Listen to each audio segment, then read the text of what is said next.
say salam, to greet. One of them is to come closer, in close proximity. So there are 56 meanings of salam.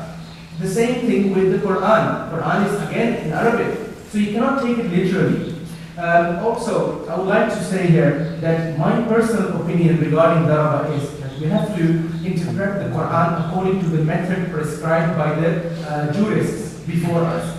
The jurists all agree the interpretation of the Quran starts with tafsir al-Quran bil Quran, interpreting the Quran through Quran.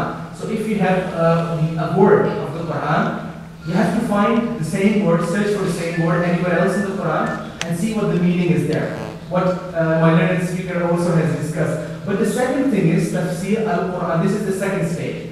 First stage is tafsir al-Quran bil Quran. Second stage is tafsir al-Quran bil Hadith. That you have to interpret the Quran through the conduct of Prophet Muhammad, through the teachings of the sayings of Prophet Muhammad, peace be upon him.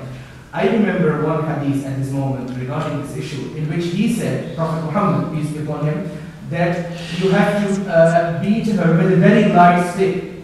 Again, we have to look at the objective. What is the objective? The objective is not to cause her pain. Because with that toothbrush, the learned speaker was showing me, even if you beat me very hard with it, I will not feel anything, I'm sure. And I'm sure nobody will. But the main thing is to realize that someone needs to change. And that is what it means. This is my opinion. And the vast majority of the scholars, they have this opinion at the moment. The second question was regarding Taliban opinion. The opinion about Taliban or anyone who is extreme. Anyone who is extreme in its thoughts, in its ideology, is, the Prophet, peace be upon him, said, there is no place of tashaddud, of extremism in Islam. There is no place of extremism in Islam.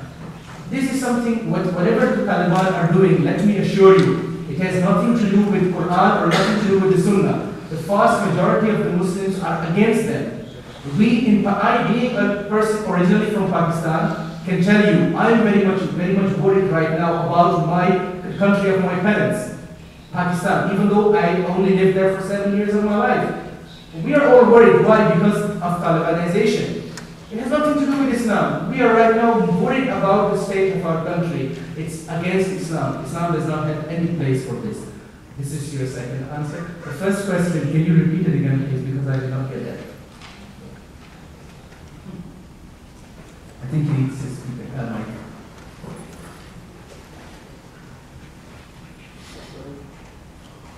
My first question was that Mr. Dr. Rahman had just described about in Surah Maida. He was describing about al-anfu bil-an, as-sinu bil-sin. Okay, I understand the question. The question is relating to what a learned speaker, I think the third learned speaker said, that the Quran says that an eye by an eye, and basically and referring to qisas, that if someone kills, then you have qisas law, which is that someone else should be killed because all humans are equal. If one's life is taken away, then the life is equal to another life, isn't it? But however, something which she referred to is Islam has given, along with qisas, it has given the concept of diyat. The concept of diyat is, as she has referred, blood money. And this is something which no other system, no other religion has given. I agree with it. Okay? Antes de pasar la palabra a Mohamed, que ha hecho una pregunta, dado que las preguntas que ha formulado nuestro amigo han sido ambiciosas, no sé si alguno de vosotros ponentes tiene algún comentario. No, pues en ese caso, Mohamed, por favor.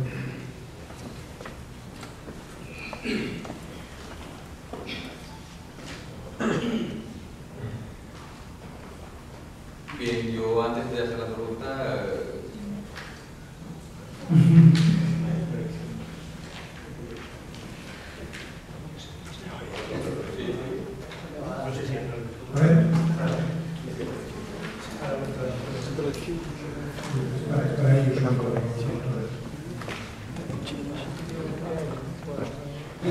no se oye, si no quieres funcionar, yo creo que no se oye nada. Nosotros sí, ellos parece que sí. Sí, se oye. ¿Se oye? Ahora tiene un problema para oír, pero en fin. Quería agradecer nuestra presencia obviamente ahora la responsable de la técnica de la Fundación Pluralismo y Convivencia y a la vez a la Universidad de Barcelona que nos ha acogido hoy, realmente para trabajar como el título, a veces son letras pequeñas, Pakistán Mesa Pro. Claro, cuando uno habla de Pakistán ya directamente ya entran los talibanes y entran guerras y entran todo tipo de prejuicios que ya existen y tú, Albert, lo sabes perfectamente lo que está pasando con los pakistaníes. Lo que yo quería preguntar, si no fueran castigos, ¿es posible que los seres humanos sean controlables? Si no somos controlables ahora en el siglo XXI, no respetamos a la gente, ¿cómo era posible si no tuvieran estos restricciones, estos castigos, de que las personas en aquella época vivían realmente en oscuro? No existía ni luz, ni las bombillas, ni ese avance que tenemos de las tecnologías modernas hoy en día que estamos mirando. En segundos podemos visitar, guiar el mundo entero. ¿Era posible? ¿Y qué es el imán en este caso? Entiendo que la pregunta la fórmulas para los dos y los tres. Muy bien. Pues entonces les invito a que respondan por medio de ello. I think the question is regarding the physical punishments of Islam, the classification of legal punishments. I think personally that, and this is an opinion which is held by a lot of scholars, a lot of ulama, and I being a student of them, I have the same opinion. It is that the divine law, the Quran, is something which we cannot change.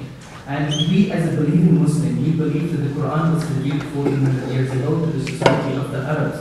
But yet, it is practical, it is implementable for any society or any age or any era until the day of judgment, until the end of mankind. However, the interpretation will change according to the time. The third speaker has already referred to this, that this was a society, the pagan Arab society, which is a society which was a cruel society, a violent society, and there was no other way to change this society except of these kind of punishments. If there is these kinds of punishment, then they would think twice or thrice before committing such a sin. However, what I want to point here, I think this is also part of your question, is that suppose, can we think that because it was revealed 1400 years ago to Arab society and cruel society, violent society, so this should be not practical now?